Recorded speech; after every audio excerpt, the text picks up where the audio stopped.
Hi guys, welcome to Indian coin tales. आज इस video में हम बात करेंगे 10 रुपए के एक बहुत ही स्पेशल कॉइन के बारे में। देखिए, 10 रुपए के इन कॉइन्स को तो हम सभी जानते हैं, लेकिन ये कॉइन इंडिया के पहले 10 रुपए के कॉइन नहीं थे। इससे पहले 1969 में इंडिया ने रिलीज किया था 10 रुपए का चांदी का सिक्का। लेकिन उससे बड़ी बात यह थी कि 10 रुपए का इस सिल्वर कॉइन आम चलन के लिए रिलीज किया गया था, जिसका मतलब ये था कि इससे कोई भी कहीं भी जाकर कुछ भी खरीद सकता था। लेकिन क्यों आजादी के 22 साल बाद इंडिया ने एक सिल्वर कॉइन रिलीज किया? अगर ये कॉइन आज आपको मिल जाए तो उसकी वैल्यू क्या होगी, किस तरह से पहचानेंगे आप इस कॉइन को, सब पता चलेगा ऑन इंडियन कॉइन टेल्स। अभी जिस कॉइन को आप स्क्रीन पर देख रहे हैं, ये है इंडिपेंडेंट इंडिया का पहला सिल्वर कॉइन। सिर्फ इतना ही नहीं, यह है इंडिया का पहला 10 रुपए का कॉइन। इसके अलावा ये इंडिपेंडेंट इंडिया का पहला चांदी का सिक्का था, जिसे आम लोगों के इस्तेमाल के लिए रिलीज किया गया था। सिक्का भले ही चांदी का था, पर इसे बनाने की वजह स्वर्णिम थी। वो गोल्डन मोमेंट था महात्मा गांधी की जन्मशती को सेलिब्रेट करने का। तारीख थी 2 अक्टूबर, साल था 1969 और मौका मैं आपको बता ही चुका हूं। अब बात करते हैं इस कॉइन के फिजिकल स्पेसिफिकेशन की।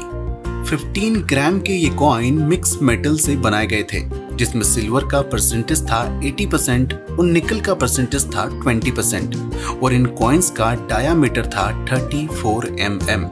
अब इसके डिजाइन को देखें तो इसके ओवर्स में था अशोक स्तंभ, जिसके नीचे लिखा था कॉइन का डिनोमिनेशन, और दोनों तरफ हिंदी और इंग्लिश में लिखा गया था भारत इंडिया और रुपए रुपीस। वहीं इनके रिवर्स साइड पर आपको देखने को मिलेंगे महात्मा गांधी, और उसके जस्ट नीचे लिखा है 1869 to 1948, जो उनके जन्म और मृत्यु के साल को दर्शाता है। साथ ही इमेज के दोनों तरफ हिंदी और इंग्लिश में लिखा गया है महात्मा गांधी। 1969 में ये कॉइन 2 कैटेगरी में रिलीज किए गए।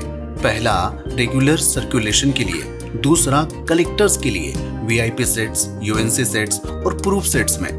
तो आइए कैटेगरी वाइज इनकी पहचान और प्राइस को समझते हैं। तो सबसे पहले देखते हैं रेगुलर सर्कुलेशन के 10 रुपीस कॉइन, जो बॉम्बे और कलकत्ता 2 मिनट्स में रिलीज किए गए थे।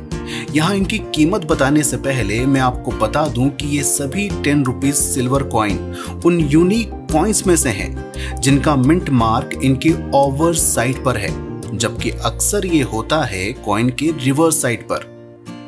अब बात करते हैं इनके बॉम्बे मिंट कॉइन की, जिसकी पहचान है डिनोमिनेशन 10 के नीचे डायमंड का मार्क।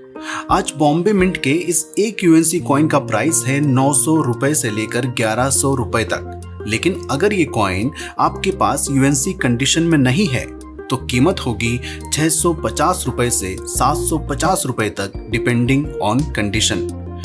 अब देखते हैं कलकत्ता मिंट का कॉइन, जिसकी पहचान है डिनोमिनेशन 10 के नीचे किसी भी मार्क का ना होना।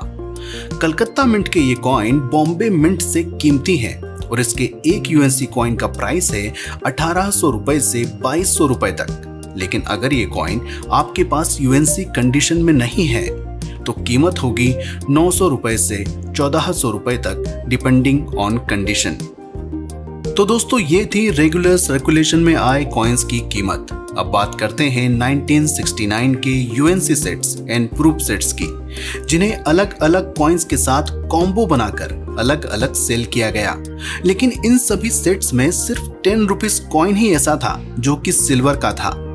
और अब देखते हैं इन सेट्स की मार्केट वैल्यू।